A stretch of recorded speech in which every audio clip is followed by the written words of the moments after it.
Hey, I've got this great little surge protector slash power strip. This is 12 plugs in total. The brand did send this to me. I'm gonna give you my honest opinion. They utilize the sides, okay? So when you go ahead and put this down, right? It sits flat and you can use the sides as well as the top. A little bit different design. Most of these you just plug into the top. So I kind of like that.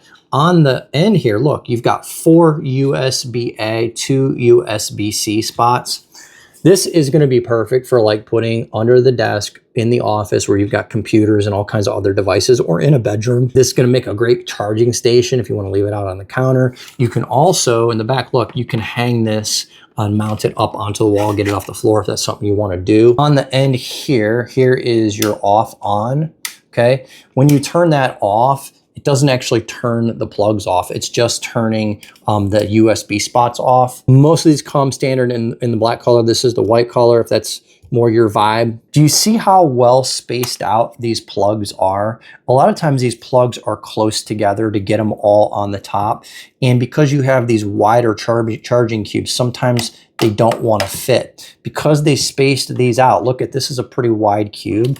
It's going to fit in there and I still have my other plugs. So it's a little bit more roomy and I feel like you're not cramming everything and having to like strategically organize everything. Just plug it in, everything is going to fit. The cord on this is 6 feet long, really long for a surge protector. You know, the old surge protectors, they had a cord that was like maybe 3 feet, maybe. You got the flat plug on here. This is important. You're going to be able to plug this in and push furniture up against it without breaking the connection. The old plugs, you plugged in this way, right? Then they would stick out.